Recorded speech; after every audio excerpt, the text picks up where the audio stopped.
Espace TV, les grandes gueules, tout sur les dessus de l'actu.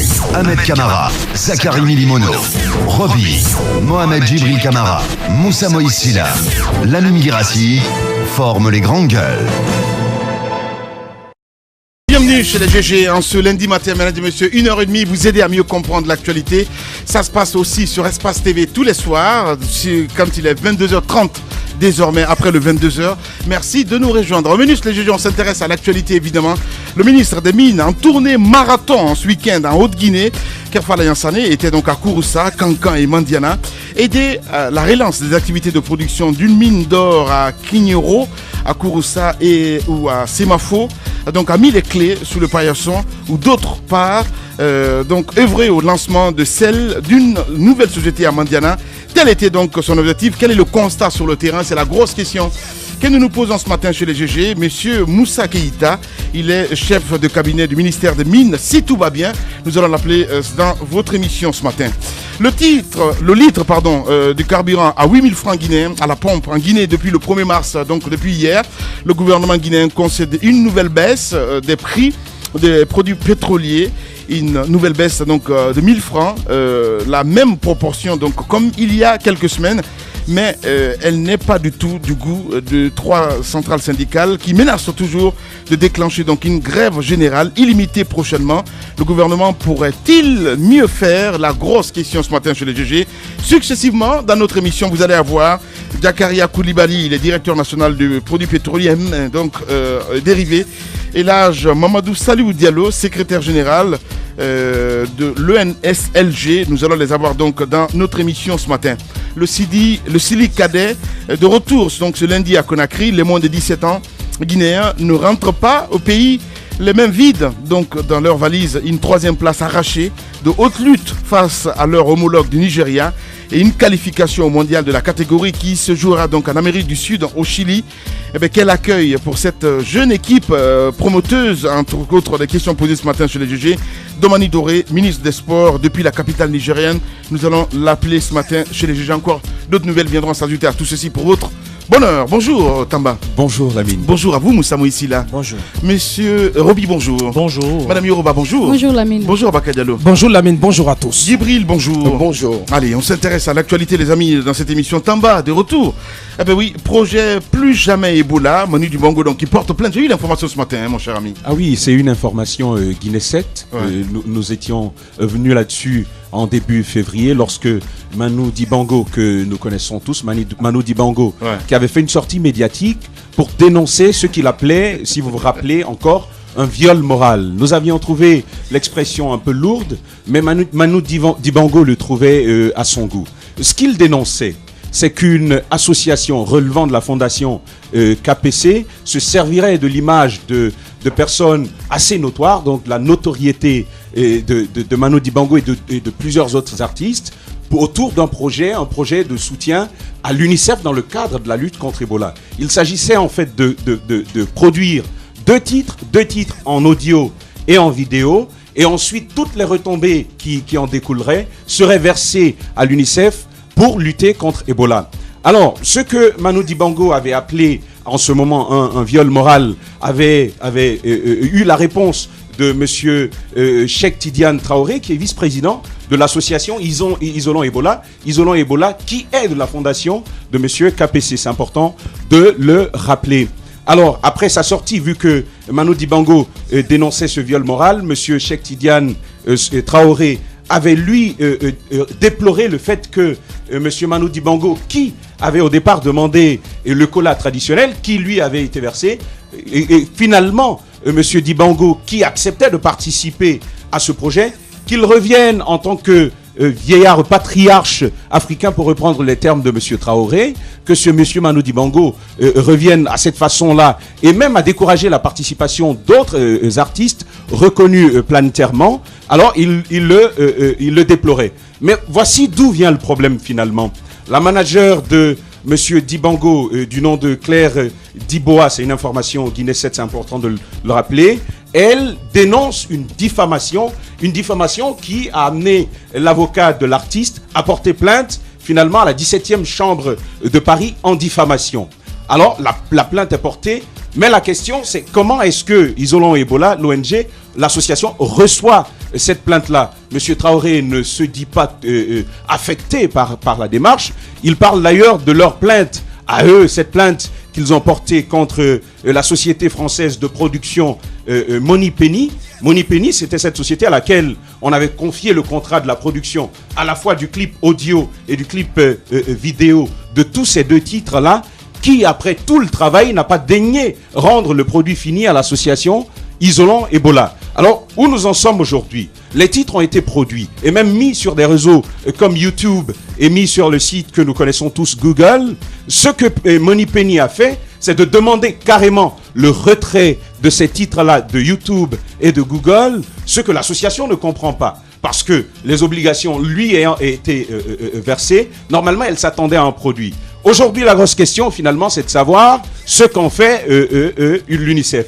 Parce qu'il y avait quand même une entente entre Isolons Ebola et UNICEF. Des fonds qui devaient lui être versés et pour permettre la lutte contre Ebola. En tout cas, les questions se posent là-dessus. Nous avons vu Claudicia revenir là-dessus et bien d'autres. On attend de voir ce que finalement ça va produire. Voilà, ce que ça va produire. C'est une affaire un peu bizarre, hein, Roby. Hein. Non, mais c'est une affaire d'autant plus bizarre que la question est au niveau des instances judiciaires.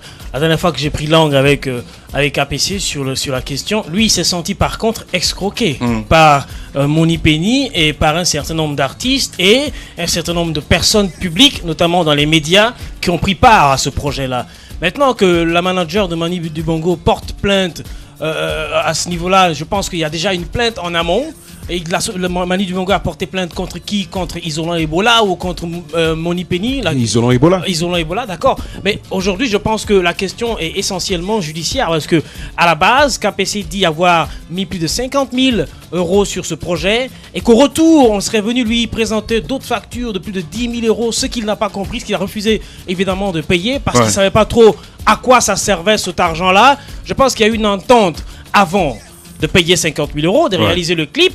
Et aujourd'hui, l'association Isolons Ebola a le droit de réclamer le clip. Maintenant, c'est à la maison de production Monipenny de prouver effectivement que les 10 000 € supplémentaires demandés devraient servir à quelque chose. Est-ce que ça faisait partie de l'entente? Mais moi, je pense qu'à un moment donné, selon au KPC, on a senti qu'il y avait de l'argent autour de ce projet. Certains se sont finalement désolidarisés de projet parce qu'au début, ils seraient venus en tant que humanitaires dans ce projet. Il est important de le dire. Après, quand on a senti qu'il y avait beaucoup de sous qui sentaient derrière, on a dit bon, on va se décourager parce qu'apparemment, il y a de l'argent qui va sortir. On va essayer de capoter le projet, de porter plainte, etc. etc. Donc, il faut faire très attention à ce niveau-là. Je pense que c'est une très mauvaise image pour des hommes publics comme Manu Dibango, comme Robert Brazza et autres. On a entendu ici une sortie médiatique très appréciée de Claudicia qui s'est dit ne pas être affligé par ça, mais que lui, son rôle était de ramener tout le monde autour de la table et de discuter, de trouver un terrain d'entente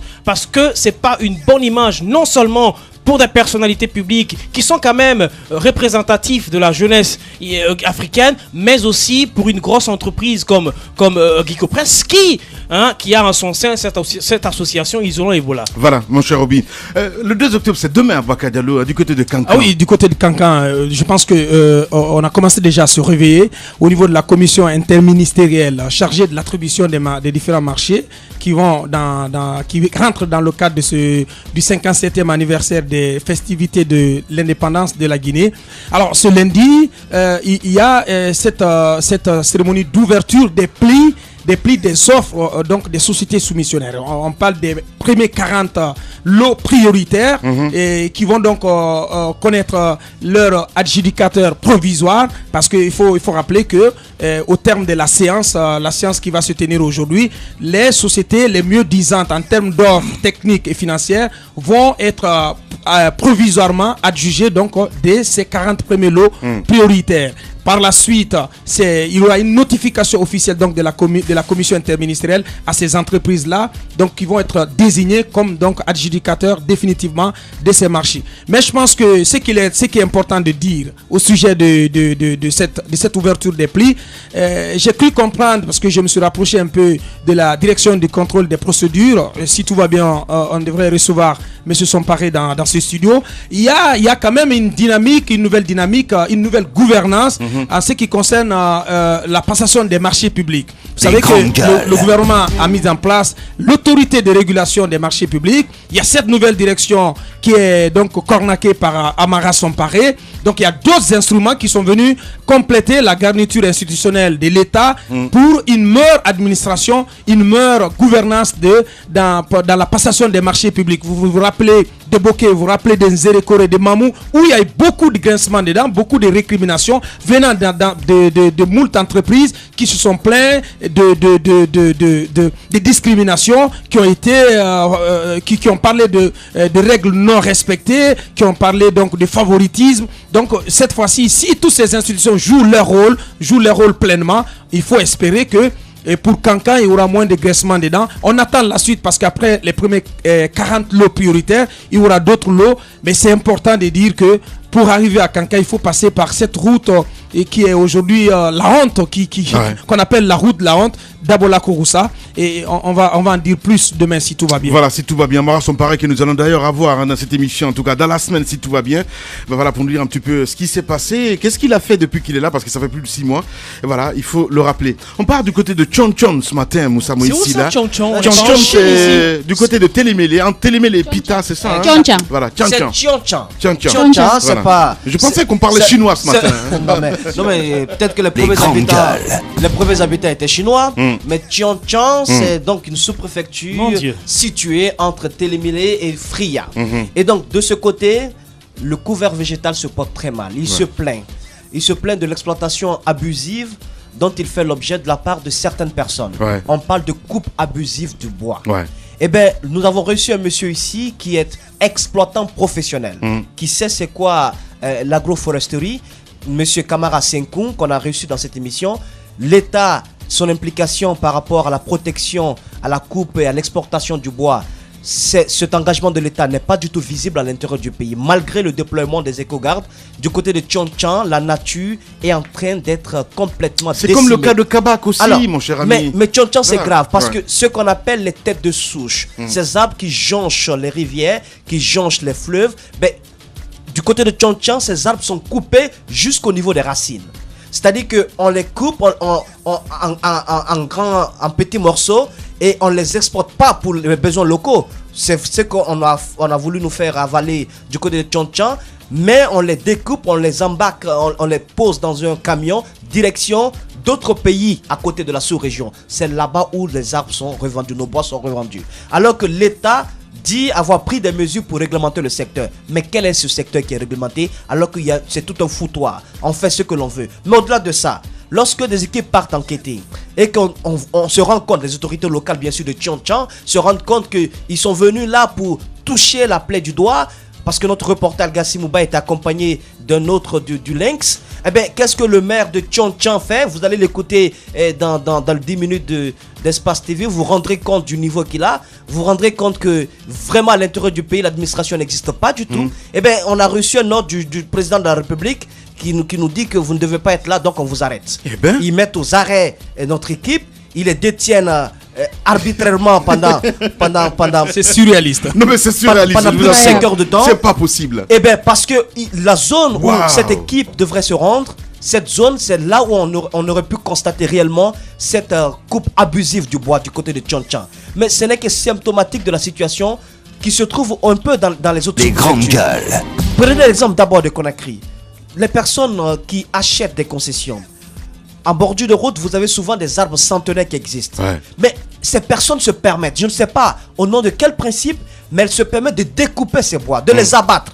Ces bois font partie quand même de notre patrimoine. On ne peut pas abattre des arbres centenaires comme ça. Prenez l'exemple du côté de la cité, de la cité ministérielle. Vous vous rendrez compte de l'arbre qui a été abattu de ce côté, mais également entre la cité police et l'ENAM, il y a également un arbre centenaire qui a été abattu là. Je pense que le ministère de l'Environnement doit prendre ses responsabilités, le chef de l'État doit prendre ses responsabilités. Il y a un énorme business dans le secteur du bois qui ne dit pas son nom. On nous fait croire que c'est pour les besoins locaux qu'on exploite cela. On refuse de donner l'agrément à des exploitants professionnels dans le secteur du bois, comme c'est le cas de Senkou. On privilégie Forêt Forte et d'autres petits exploitants qui ne connaissent rien du tout à la coupe du bois et à la connaissance du bois.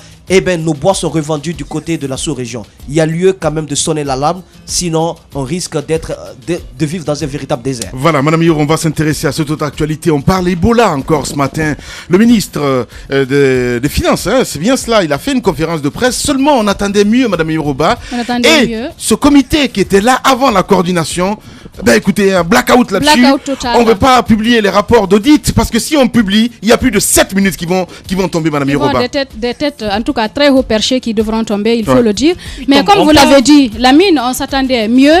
Mais de cette conférence de presse, imaginez à quel moment elle a été organisée. Il a fallu qu'on fasse ce débat ici par rapport à la gestion d'Ebola, que cette conférence de presse s'organise pour nous dire oui, la gestion d'Ebola, les fonds ne sont pas réellement gérés par la coordination, mais plutôt par les institutions qui nous accompagnent. Je pense qu'on a besoin de plus que ça, plus que des sorties orales, des explications orales. On a besoin de concret, on a besoin que des audits soient menés, parce que vous l'avez dit, avant que la coordination actuelle ne soit là, il y avait un autre comité de gestion qui était là, et on sait qu'il n'y a pas eu de totale transparence là-dessus. On a besoin d'audits, on a besoin de savoir comment ces fonds ont été gérés, parce que tout n'a pas été rose. Même si maintenant on parle de malversation. On a vu le président critiquer ce comité bien avant, la madame. Gestion, le chef de l'État a fait... Mais c'est vrai que le chef de l'État parfois est critique. Moi, je pense qu'il ne va pas au fond des choses. Il devrait exiger qu'on fasse des choses, parce qu'aujourd'hui, il est à la tête de ce pays, la mine. S'il exige qu'on fasse un audit, qu'on publie les résultats, je pense que ça peut se faire. Il ne suffit pas de parler. On a besoin de concret. Qu'on dise oui, qu'il tape du poing sur la table, faites un audit, publiez les résultats. Je pense que ça pourrait être plus intéressant. Mon cher Djibril. Moi, j'ai envie de dire que c'est la poêle qui se moque du chaudron. Oui, comment voulez-vous effectivement bien, que la coordination demande des comptes au comité? C'est pas la coordination. Non. Même si ce n'est pas la coordination, Voilà. effectivement, il y a eu effectivement une structure qui a existé et dont la gestion n'a pas du tout été transparente. Alors, pas du tout. Il n'a pas été transparente. Alors, on a mis en place une autre structure qu'on appelle la coordination contre Ebola. Sa gestion non plus laisse à désirer. Alors, je pense qu'aujourd'hui, on n'en parlera jamais assez. Il y a un défaut de culture de reddition de comptes dans notre pays. Je pense que quand on a confié la gestion de la chose publique à une structure, on n'a pas besoin de lui demander de rendre compte. Il est du devoir impérieux de cette structure de rendre compte, d'informer l'opinion sur ce qu'a été sa gestion. Aujourd'hui, on parle on tient des conférences de presse. À la mine, à un moment donné, on a besoin de faire un bilan à mi-parcours. Je suis d'accord. Qu'est-ce qui a été fait jusque-là? Vous savez, on parle de problèmes de communication. La communication, quand vous communiquez, à un moment donné, vous vous arrêtez. On a communiqué, voilà ce qui a été fait. Et voilà les limites de la communication. Qu'est-ce qui a marché? Qu'est-ce qui n'a pas marché? Et qu'est-ce qu'on aurait pu faire et qui peut faire que les choses marchent? Mais malheureusement, ce n'est pas le cas. On ne fait jamais de bilan. Et quand il y a des enquêtes, les résultats de ces enquêtes ne sont jamais publiés. Du coup, on revient toujours à la case départ. Allez-y. Non, mais ce que je voudrais dire très rapidement, c'est que quand vous parlez d'audit finalement ou de scandale financier, ce sont des chansons qu'on passe tout le temps à chanter ici, et on a l'impression que le gouvernement danse quand ils entendent cette chanson-là. Vous entendez à quoi? Vous parlez tout à l'heure de publication d'audits, 7 ministres qui vont tomber. On n'a pas besoin de publier des audits pour que 7 ministres tombent. Non mais attendez, ils tomberont pas. Qu'est-ce qui vous garantit qu'ils tomberont? On a passé tout le temps ici à dénoncer des scandales financiers. Vous parlez du comité, vous parlez de la coordination et les autres structures. Qui a demandé des comptes à ces gens-là? Aujourd'hui, on demande au ministère de l'économie de faire des audits des structures qui travaillent au sein de l'État. Mais ma foi, je vous ai dit la dernière fois qu'un voleur ne s'enchaîne pas lui-même sa main. Moi, je voudrais qu'on demande à des structures privées de mener des audits. Mener des audits, avoir des résultats. Mais ne pas seulement s'arrêter qu'à avoir des résultats. Il faut que les résultats, là, nous servent à quelque chose. Il y a eu combien d'audits dans ce pays-là depuis que ce pays est pays? Mais est-ce que ces résultats... oui, permettez-moi le lapsus. Mais est-ce que... Permettez-moi le lapsus. Allez-y, mon cher Arobi. Il y a eu combien de résultats bien dit en plus. Bien. Allez. Il y a eu combien de résultats d'audit ici? Mais qu'est-ce qu'on a fait des résultats de ces audits-là? Vous savez, Roby, à force de répéter à chaque fois, finalement, ben écoutez, ça fait ça plus rien. devient naturel, mais c'est non, ça le problème, en fait. naturel, On a vu le président brandir ici. Ouais, je vais. Ouais, mais ça, il le fait. Vous savez à quel moment? Vous savez à quel moment il le fait? Vous savez à quel moment? Finalement, à la fin du compte. Vous savez ce que les opposants disent? Non. Ah ben voilà. Vous C'est savez- à l'âge Soussou qui dit Fouenana yari. Mais vous savez à quel moment il le fait? Il le fait pendant les périodes d'accro avec les opposants. On a vu ici le ministère du patrimoine bâti qui disait réclamer des terrains à des opposants qui les auraient spoliés à l'État. On a dit qu'on publierait les résultats des audits. Rien n'en a été fait. On a eu beaucoup de scandales financiers ici, notamment les sociétés minières et autres. On a produit des résultats d'audit. Rien n'en a été fait. Vous parlez du comité, on va faire des résultats d'audit. Rien n'en sera, etc., etc. Donc Merci, je Roby. veux dire qu'il est important aujourd'hui que l'État soit responsable. Si l'État veut faire jurisprudence, si l'État veut moraliser notre économie, il faudrait qu'à un moment donné, les résultats d'audit produits, non pas par des structures à l'intérieur de l'État, mais par des structures privées, puissent servir à quelque chose. Merci beaucoup. Les Allez. grandes gueules. Je pense que le bout du bout, comme on dit en français, c'est que entre nous journalistes et le président de la République, la seule différence, ou si vous voulez les seules différences, c'est peut-être les cortèges et cet amas de griots qui lui chantent sa seigneurie tous les matins. Je pense que c'est ça la différence. Parce qu'il n'y a pas de différence au plan pouvoir. Le président de la République joue le même rôle que nous. Si vous avez observé, chaque fois qu'il y a un problème, Moussa parlait du bois tout à l'heure, on parle d'Ebola ici, le président de la République fait le même rôle que nous, il se met à critiquer plutôt que de prendre des actions. Il est au pouvoir.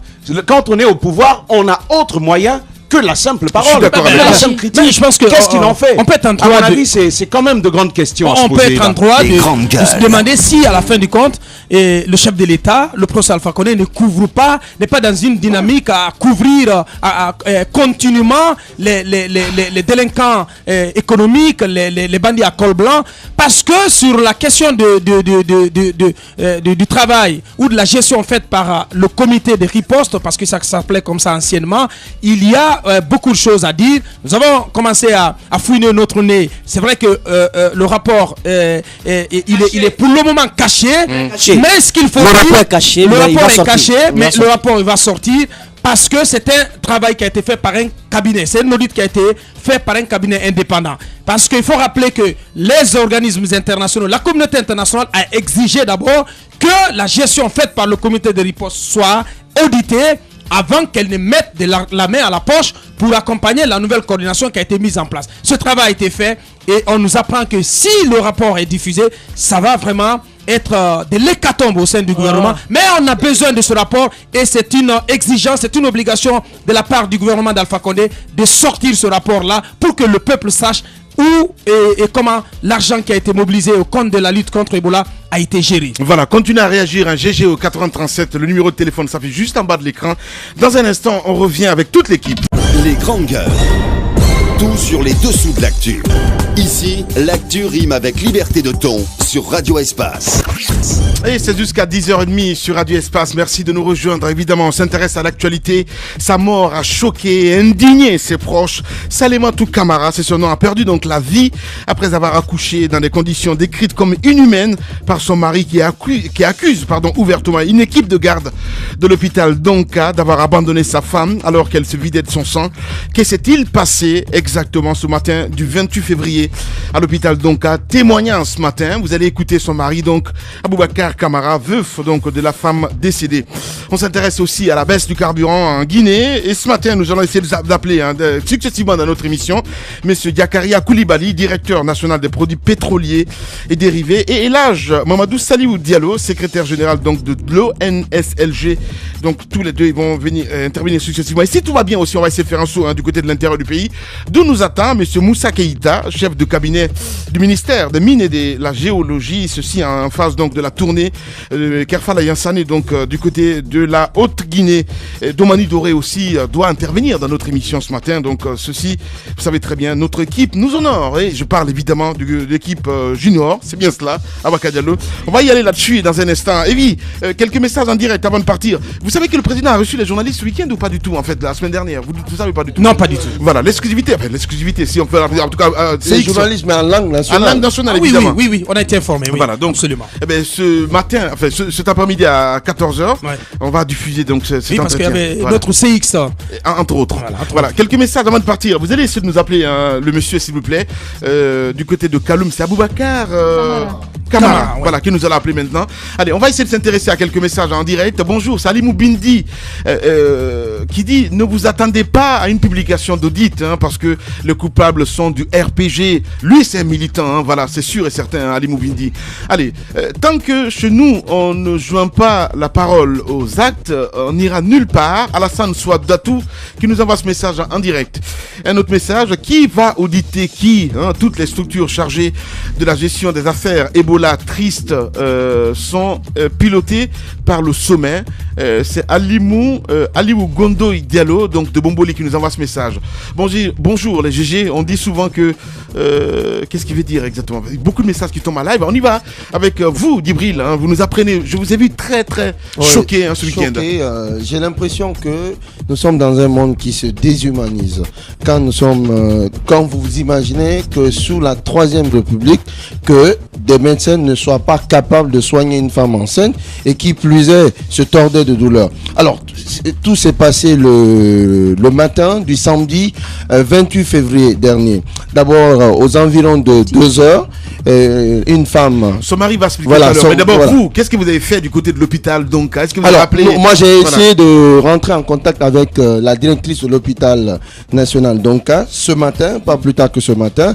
Eh bien, elle m'a simplement dit qu'elle était en train de s'entretenir avec des personnes, qu'elle allait me revenir. Je l'ai encore rappelé une seconde fois pour lui dire que nous allons évoquer, n'est-ce pas, le sujet dans les GG. Elle m'a toujours répété la même chose en disant qu'elle va me revenir. Jusque-là, je n'ai pas reçu un appel venant d'elle. Voilà. Nous avons donc Madame Yoro Aboubacar Kamara en direct chez les GG. Les grandes gueules. Monsieur Kamara, bonjour. Bonjour madame. Alors, cette triste nouvelle, on sait que vous avez perdu votre épouse. Expliquez-nous dans quelles circonstances cela s'est passé. Vous êtes parti de Ignace Dine jusqu'à Donka, mais finalement, elle n'a pas pu survivre. Dites-nous dans quelles circonstances. Merci Espace. Merci les auditeurs, les téléspectateurs. C'est avec un cœur très sérieux que je m'adresse à l'opinion nationale aujourd'hui. L'événement s'est passé le 28 février dernier, dans les bandes de 2h du matin. On a senti les prémices du travail de ma femme à 2h. Donc, de la maison à l'hôpital Ignace, on a fait une dizaine de minutes. Et quand on est rentré, l'infirmière qui était devant nous a commencé à nous poser des batteries de questions, vraiment qui n'étaient pas du tout courtois. Et je leur ai répondu.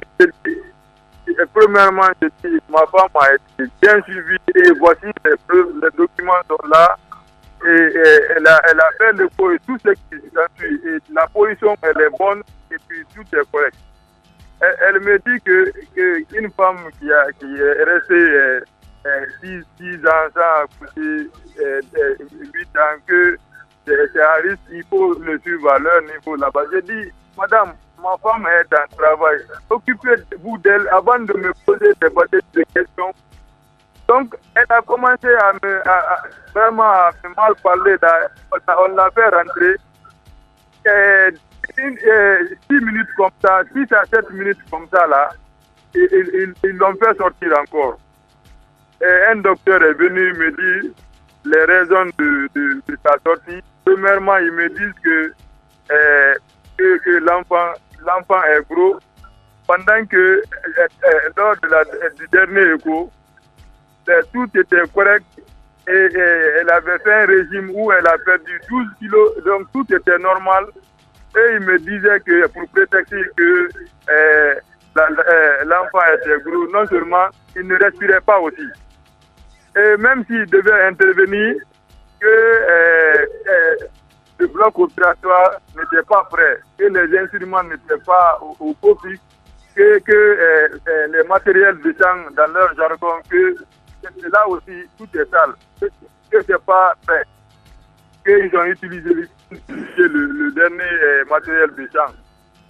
Donc c'est sur ces mots-là, ils m'ont forcé à quitter. Ils m'ont demandé à partir à Donka. C'est dans ces circonstances-là que je suis parti à Donka. J'ai fait environ 10 à 15 minutes à Niasdine. Donc je me suis orienté vers Donka, où on m'a fait la même chose. Je suis arrivé, j'ai fait une dizaine de minutes, 10 à 12 minutes de Niasdine à Donka. Je suis arrivé à la maternité, je suis tombé sur une, je ne sais pas si c'est une infirmière ou une sage-femme, elle s'appelle Mariam. Je ne connais pas son nom de famille malheureusement, mais elle s'appelle Mariam, elle est de Saint-Clair. Elle faisait partie du personnel de garde du 28 février. Elle aussi, elle m'a bombardé de questions. Dès qu'elle a entendu qu'on vient de Ignace, elle s'est métamorphosée, elle a commencé à nous rejeter. Vraiment, nous aussi, on n'a pas de matériel, le bloc n'est pas prêt. Il faut partir à Ratoma, il faut partir où vous allez à Matam. Vraiment, on est désolé. C'est dans ces circonstances-là que ma femme a demandé de se mettre à l'aise. Elle a montré la toilette, ma femme s'est mise à l'aise. Et au sortir maintenant, en allant vers la grande salle d'attente au dehors, c'est là-bas, elle a dit qu'elle ne peut plus marcher, qu'elle est fatiguée. Et sur le sol là-bas, elle s'est lamentée, je criais au secours. L'enfant s'est présenté, le travail a commencé. Moi et ma femme, on était face à à notre triste sort, devant une dizaine de médecins et d'infirmiers, sages-femmes à l'hôpital qui prenaient tout tranquillement leur sommeil. On dirait qu'ils sont venus pour dormir.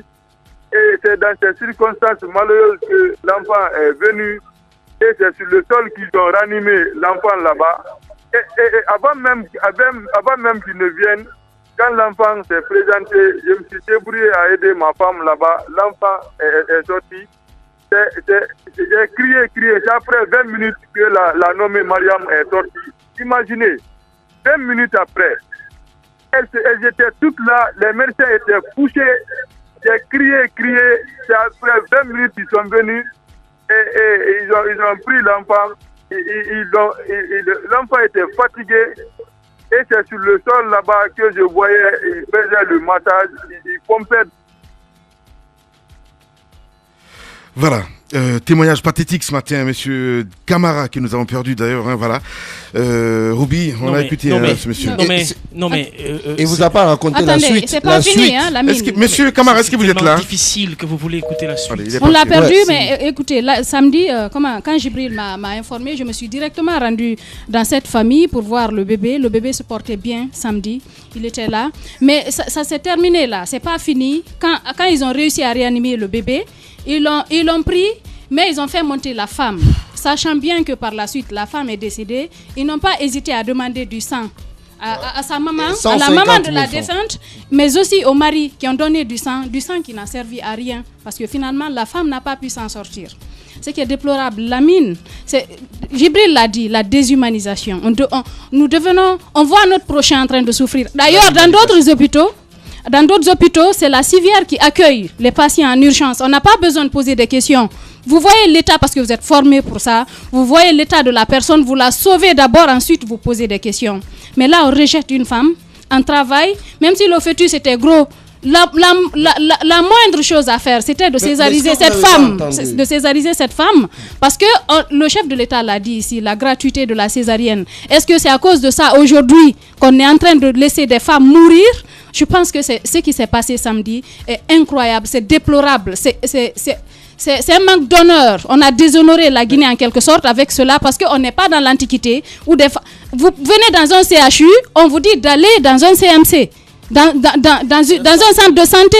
Imaginez, c'est incroyable. On fuit les centres de santé pour aller dans les CHU. Mais vous partez dans un CHU, on vous dit qu'il n'y a pas de matériel, Lamine. Imaginez, normalement, les gens devraient quitter le village pour se rendre à Ignace Dine. on dit qu'il n'y a pas de matériel. Il y a manque d'infrastructures sanitaires à l'intérieur du pays. Mais si c'est à Niasdine que les gens meurent, qu'on abandonne une femme qui accouche à même le sol, on nous dit qu'à Donka, elle est arrivée, que c'est pas la faute de Donka. Mais je pense que ça, c'est pour des choses comme ça que toutes les femmes devraient manifester parce que c'est inhumain.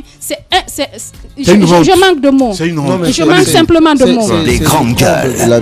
C'est le comble de l'abjection. Je pense que moi, j'en perds mon latin. Une femme qui accouche à même le sol, dans les conditions inhumaines, telles que celles décrites par son mari, dans une république comme la Guinée, je pense qu'il y a matière à se lamenter, il y a matière à avoir pitié de nous. Quand on n'est pas capable de faire face à des situations d'urgence, elle a quand même quitté Niasdine, où les médecins ont prétexté qu'ils n'avaient pas d'instruments pour s'occuper d'elle. Dans une république, je pense que cela révèle la défaillance de notre système sanitaire et franchement, le comportement indélicat de ces médecins qui n'ont pas pu s'occuper d'une femme. Et mieux que ça, ce que le mari ne vous a pas dit, c'est qu'après l'accouchement, elle parlait de la nommée Dr Mariama, qui n'est venue que 20 minutes sous les colibets des gens qui étaient dans la salle d'attente, qui sont allés crier. Ils étaient tous dans leur cabine en train de paresser comme si de rien n'était. Alors c'est sous les cris de ces gens-là qu'elle est venue. Et après l'accouchement, elle a demandé 150 000 francs aux messieurs. Et quand ils ont compris effectivement que la femme était décédée, parce qu'ils ont demandé le sang une heure après, alors sentant que la femme ne pouvait plus s'en sortir. C'est une sage-femme qui a compris la gravité de la situation, qui a alors dit au monsieur de reprendre les 150 000 et de payer ça comme le prix des examens. C'est quand même choquant. Moi, je suis choqué ce matin. Je demande bien évidemment aux responsables sanitaires de prendre les dispositions qui s'imposent. Que cette équipe de garde, aussi bien du côté de Niasdine que du côté de Donka, soit sanctionnée. C'est quand même une abstention. Mais ce ne sont pas à eux seuls d'être sanctionnés. Les responsables même de ces CHU-là, Donka et Niasdine, doivent s'expliquer parce que c'est grave, c'est criminel ce qui s'est passé. C'est du non-assistance en personne en danger. Vous dites qu'elle a accouché à même le sol, mais ce que vous n'ajoutez pas, c'est qu'elle a accouché à même le sol dans un hôpital. Ce qui est incroyable, c'est qu'il n'existe nulle part. Ça, c'est inimaginable. On peut le comprendre à l'intérieur du pays parce que là, les structures sont défaillantes. Combien de femmes accouchent à même le sol? La statistique, elle est lourde. Mais je pense qu'aujourd'hui, c'est grave ce qui se passe parce que je ne peux pas comprendre que dans un pays, qu'on prenne des blouses blanches et qu'on habille des diables avec, qu'on les envoie à l'hôpital. Ce sont des personnes qui n'ont pas de cœur. C'est une chaîne. Vous voyez des malades qui viennent pour des maladies graves. On ne s'occupe même pas d'eux. On ne les regarde pas. C'est chaud. Pour 5 000 francs, pour 10 000 francs, on ne consulte pas un malade et vous êtes étonné qu'on laisse mourir une femme qui accouche à même le sol dans un hôpital. C'est très grave. Allez-y. Je perds les mots. C'est inimaginable. Oui, 30 secondes. Ce qui s'est passé est certainement indicible. C'est assez grave. C'est le comble de l'abomination.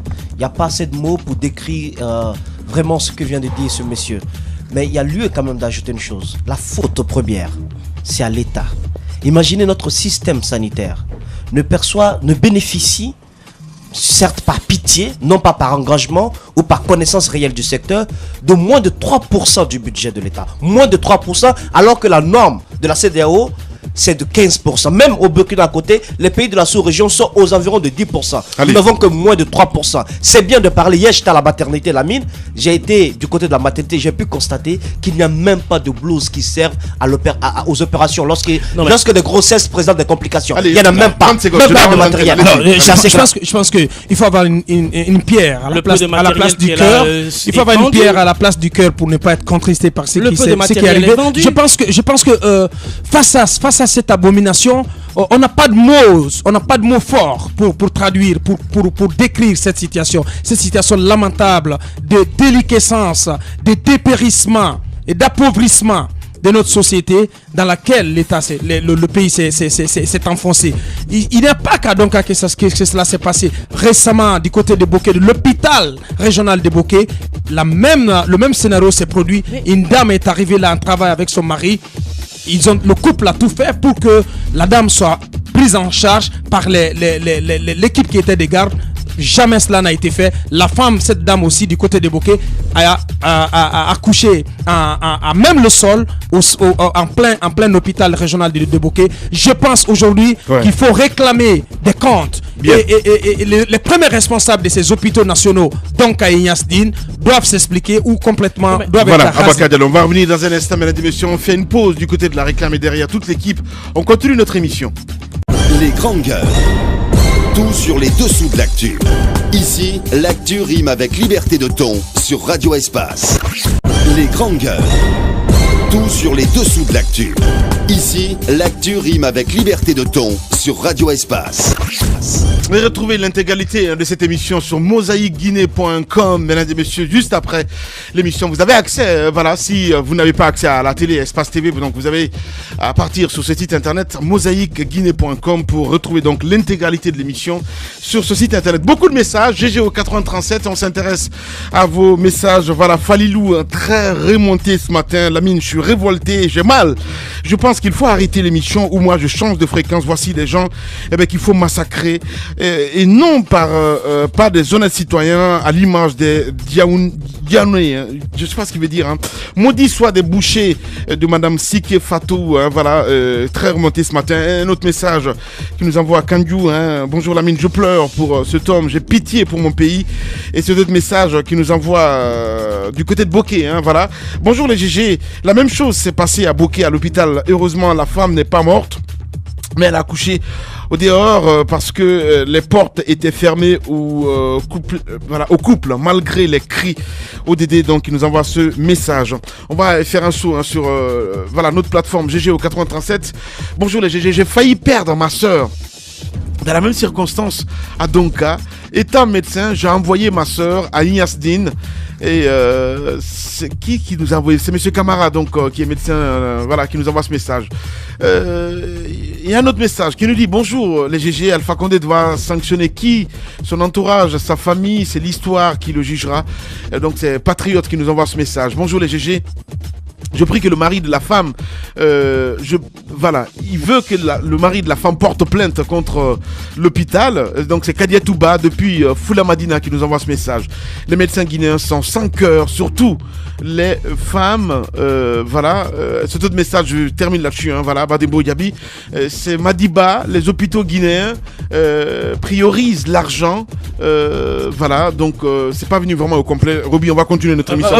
Absolument, sur ce sujet-là, je pense que lorsque Falilou parle de boucher de Madame Sike, le mot n'est même pas fort pour qualifier ces gens-là. Et il est important ici de rappeler qu'il y a des médecins très assermentés qui travaillent dans des structures comme Donka et Ignasdine qui parallèlement ont créé leurs hôpitaux privés dans les quartiers et tout le matériel. Moussa Moïse parlait tout à l'heure de 30% de budget. Au moins si les 3% moins de 3% de budget, mais au moins si ces 3% du budget étaient utilisés à bon escient, je pense qu'on arriverait à quelque chose. Parce qu'il faut pas comprendre que des médecins qui émargent sur les payes de l'État public et qui travaillent sur le compte de l'État public créent des structures privées et finalement ne travaillent même pas. Donc, vous y allez, c'est complètement vide. Ou vous rencontrez un médecin pour une maladie, il vous oriente dans son hôpital privé alors qu'il aurait pu faire lui-même ce travail-là là-bas. Je pense que c'est grave aujourd'hui. L'heure est grave. On doit demander des explications à la directrice de Donka. On doit demander des explications au directeur de Ignasdine parce que c'est important. J'ai bien écouté cette dame-là qui demande à ce que le mari porte plainte, mais on se souvient du cas de cette autre dame qui a perdu son enfant, qui a accouché dans des situations terribles du côté de Jean-Paul II, qui a porté plainte, qui jusqu'aujourd'hui se bat pour avoir raison. C'est bien de porter plainte, mais les gens se lassent finalement de porter plainte parce que la justice elle-même, elle est lâche. Voilà ce qu'il faut dire. Je vous informe que le mari va porter plainte. Je l'ai eu tout à l'heure au téléphone. Il a annoncé son intention de porter plainte. Ce qui est important, aujourd'hui, le serment d'Hippocrate est dévoilé. C'est un serment d'hypocrite. Voilà. Allez, nous avons Zakaria Koulibaly en direct chez les GG. Les grandes gueules. Monsieur Koulibaly, bonjour. Bonjour. Bienvenue dans les grandes gueules. Alors, peur, panique ce matin dans les stations-service dont la plupart sont d'ailleurs fermées. Expliquez-nous d'abord, avant d'en venir à la baisse qui a été effective depuis le 1er mars, expliquez-nous cet état de fait. Pourquoi les stations sont fermées? Pourquoi ces files interminables devant certaines stations? saviez que le syndicat et l'administration étaient en négociation depuis début février pour éventuellement aller vers une deuxième baisse comme on l'a connu en fin de mois, donc le week-end passé. Et malheureusement, force est de le reconnaître, il y a eu beaucoup de déclarations sur les zones de la part de ces syndicats et qui ont eu leur effet d'annonce. Normalement, vous saviez que les agents économiques ont leur attitude qui varie en fonction des informations qui sont anticipées. Ça a annoncé par-ci, par-là que les prix allaient baisser, on donnait même la proportion. Donc du coup, ça a amené certains gérants à enlever un minimum. Bien. Bon, en plus, la structure a été changée samedi, comme vous le saviez. Samedi, donc, les sociétés ne travaillent pas le dimanche également. On a fait en sorte qu'il y ait dimanche le maximum de sorties au niveau de dépôt pour que le flux puisse être détendu à l'intérieur. Mais les sociétés ont besoin de cette matinée-là pour paramétrer les structures et amorcer la sortie de produits au niveau du dépôt. Bien. Ce que je pourrais vous dire et dire à nos concitoyens est que le produit est disponible et qu'on est maintenant dans la salle en réunion avec les pétroliers. Les BL sont émis, les camions ont commencé à sortir des dépôts de forestiers de Conakry. Donc c'est pas une pénurie en clair. 16 heures. Non, c'est pas une pénurie. Le produit est là d'ici 16 heures. Normalement, toute la situation sera normalisée. Alors, autre question, comment sommes-nous arrivés à 8 000 francs guinéens? Nous étions à 9 000, à 8 000. Ça veut dire que c'est possible de descendre jusqu'à 6 000 francs guinéens. Ah oui. Vous savez, il y a notre volonté, notre souhait, il y a la réalité. Le prix sorti des pots aujourd'hui, sans subvention, heureusement, pour le moment, il faut honnêtement le dire, on n'est pas en subvention, le prix fait 7 700. 7 700, vous convenez avec moi, et depuis le mois de mars, depuis le mois de janvier, naturellement, petit à petit, les places ont commencé à remonter. De la structure de février à celle qu'on a faite au mois de mars, là, vous avez déjà une variation à la hausse de $100 sur les plates. $100 à la tonne sur les plates. Ça voudrait dire que même les 8 000 que le gouvernement vient de concéder à partir du mois de mai au plus tard, on aura du mal à tenir et on risque de passer en subvention encore. Parce que les plates sont dans une réalité de hausse. Bien. Alors, l'objectif visé, c'est qu'il y ait une répercussion sur la vie des populations finalement. Mais on se rend compte que le transport urbain, le prix n'a pas baissé. Quel impact finalement sur la vie des citoyens? Parce qu'on a l'impression qu'avec les syndicats, vous ne parlez pas le même langage. Hein?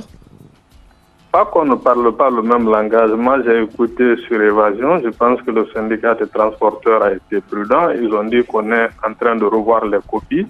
Parce que chaque fois que les prix baissent, il y a normalement un ajustement automatique des prix du transport, mais cela passe par une concertation entre syndicats et l'administration. Donc, ils ont dit qu'ils se reverront avec le gouvernement, on est disposé.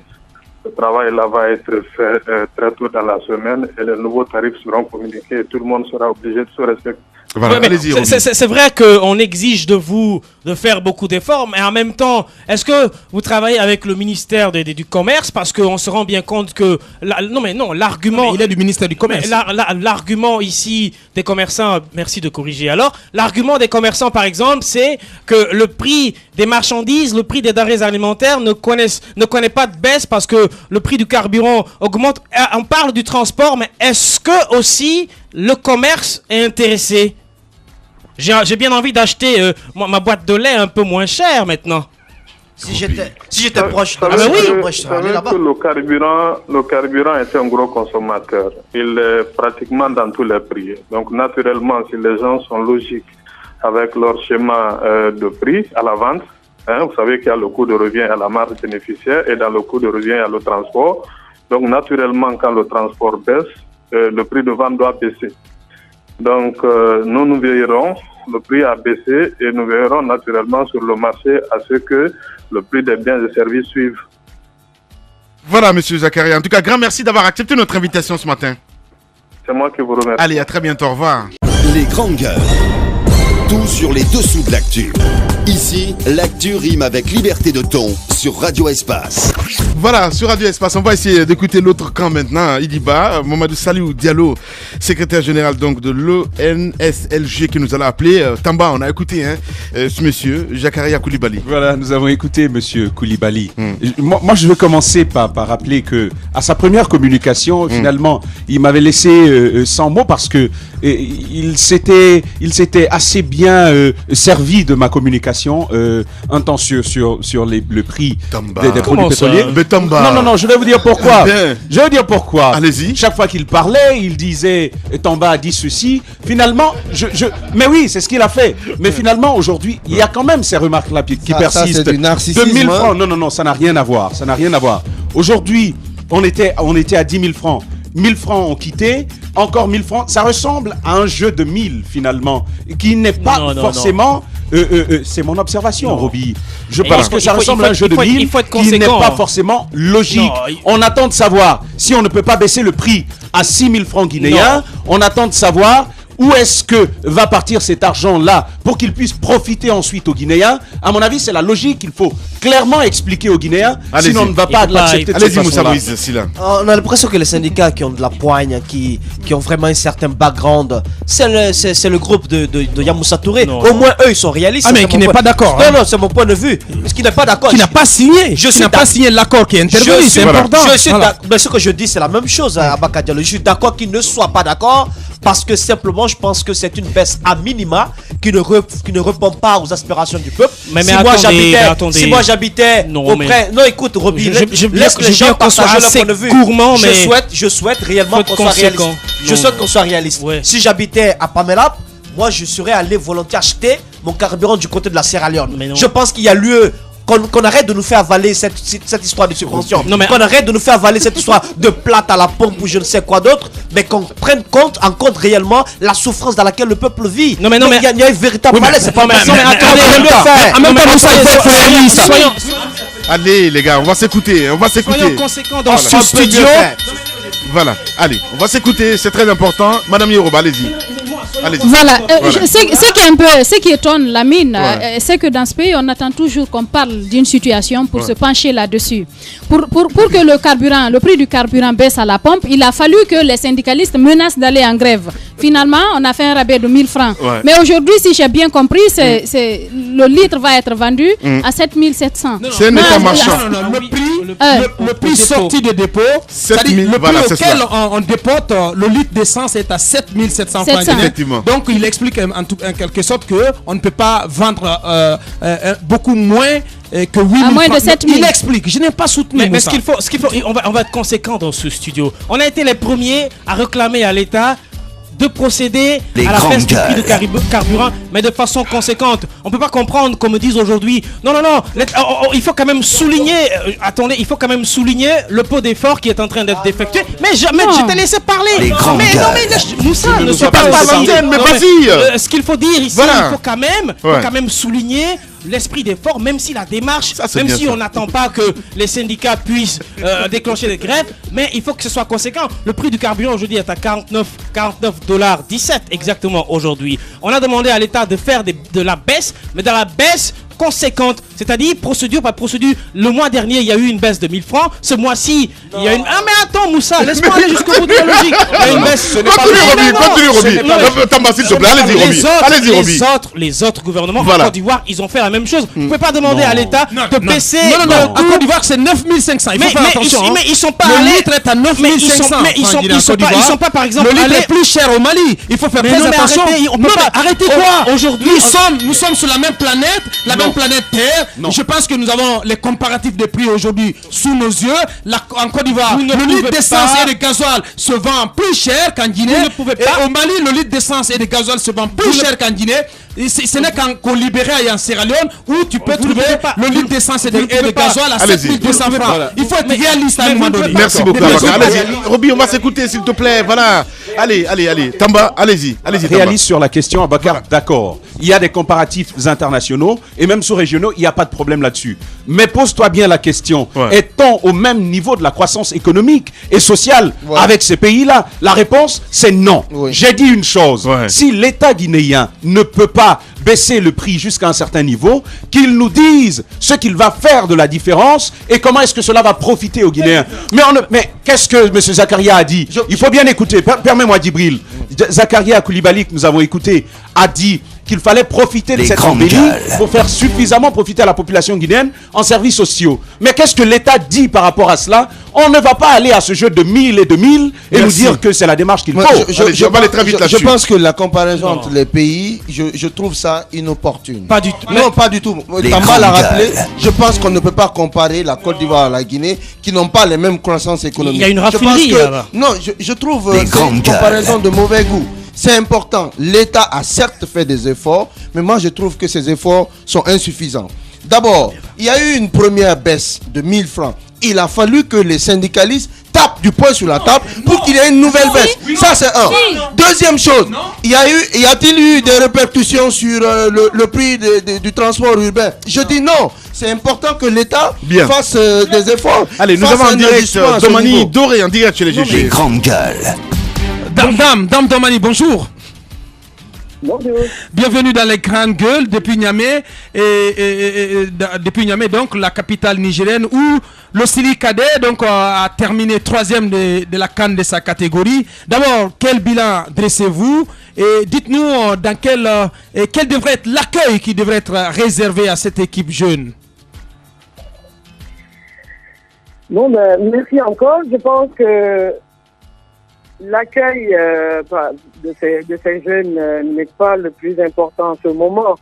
En ce moment, c'est les bonnes questions qu'on devrait se poser face au parcours de notre équipe. Je pense que les cadets se sont assez bien démarqués. Pour moi, en tout cas, c'est de la meilleure manière. Parce que vous comprendrez qu'en dehors des moyens mis à leur disposition, depuis la période des éliminatoires, en passant par la préparation, et pour en faire atteindre cette compétition, il a fallu des années d'apprentissage. Et dans l'informel, je crois qu'on peut s'accorder là-dessus, dans les rues de Conakry, la plupart, et aussi dans les rues à l'intérieur. Vous se retrouvez face à des joueurs issus de centres de formation. C'est pourquoi je disais tantôt qu'il leur est à se poser les bonnes questions et justement prendre les bonnes décisions dans ce sens. Remarquez que ces jeunes, lorsque nous les retrouverons quelques années plus, oui. Donc quel enseignement avez-vous tiré? On a l'impression aussi que vous êtes très très surprise. Ces cadets n'occupent pas le même comportement, en tout cas dans votre cercle restreint. Vous n'avez pas les mêmes affections, le même engagement, le même engouement. C'est mon point de vue par rapport à ces cadets qui ont pourtant surpris tout le peuple de Guinée. Je suis désolé, vous m'appelez de Niamey, c'est pour vous dire que le gouvernement prend mesure la participation de toutes les sélections à ces compétitions. Rappelez-vous qu'un comité de soutien a été mis en place pour les deux sélections et le ministre des Sports s'est fait le déplacement au même titre que les seniors. Mais on va pas quand même nier le fait que l'engouement autour du Sili senior, ce n'est pas la même chose qu'avec le Sili cadet. Le traitement financier, c'est pas du tout la même chose. Les priorités, $2000, c'est pas la même chose. Hein, 2000 comme prime des qualifs, je pense en demi-finale, et 3000 pour la troisième place. On a l'impression que les enfants ont fait assez d'efforts. Finalement, le résultat est bon. On le récupère pour en faire une grosse pub, mais pendant ce temps, à l'amont, il n'y a rien qui est fait. Parce qu'au moins, eux, ils reviennent avec une médaille, une première. Bon. Monsieur Obi, je veux d'abord vous rappeler l'essentiel. Quand nous parlons d'une sélection nationale, nous ne parlons pas d'argent. Ceux qui veulent de l'argent sont dans les clubs ailleurs. Ceux qui répondent à l'appel justement d'une sélection nationale viennent pour défendre des couleurs et non se faire les poches. Et à ce niveau de cette catégorie, rappelez-vous qu'en Guinée, peut-être là, vous n'avez pas d'informations. Depuis quelques années, ces cadets, je vous avoue, qu'ils n'ont jamais bénéficié de ce traitement. Et ces jeunes que j'ai vus avaient tellement l'air innocents que le FIC ne les intéressait pas autant que ce que je vois aujourd'hui sur ce plateau.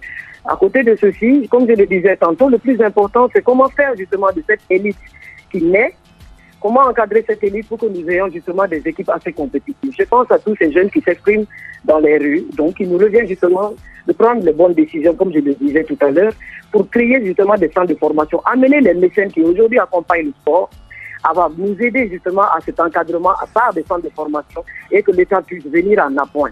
Voilà. Domani Doré, en direct chez les GG. Madame, merci beaucoup en tout cas d'avoir accepté notre invitation ce matin. C'est moi qui vous remercie. Encore félicitations au peuple de Guinée. Merci à vous, au revoir. Les grandes gueules. Tout sur les dessous de l'actu.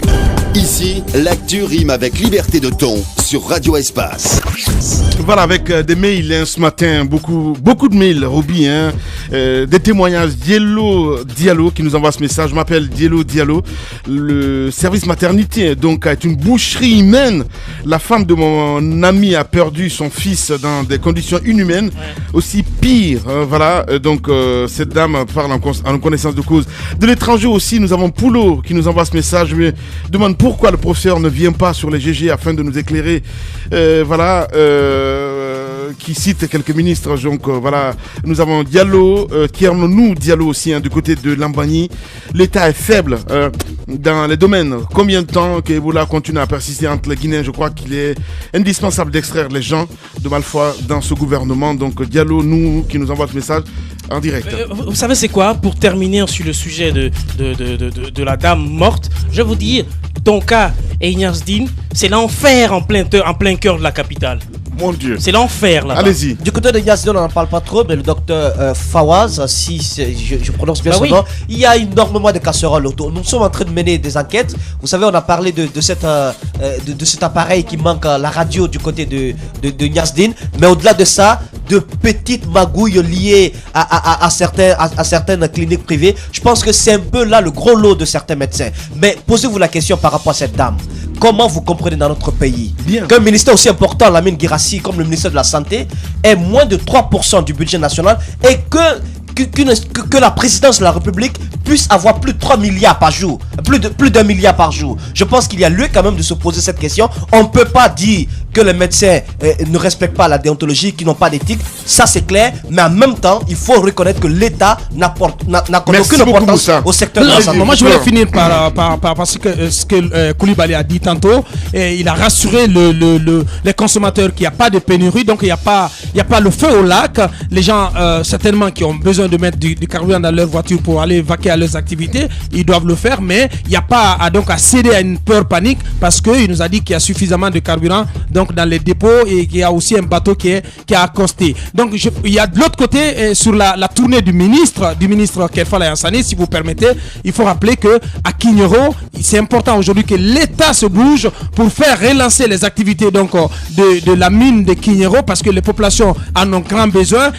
Mais quand il a été sur le terrain, le ministre a constaté que des installations ont été vandalisées, mais il promet que avec ou sans sémaphore, les activités vont être relancées du côté. De l'autre côté, à Mandiana, donc chez nous, c'est important, il y a cette nouvelle société Wega Mining, qui va s'installer. Pourquoi je ne le dis pas? Allez-y, s'il te plaît, mon grand. C'est pas vous.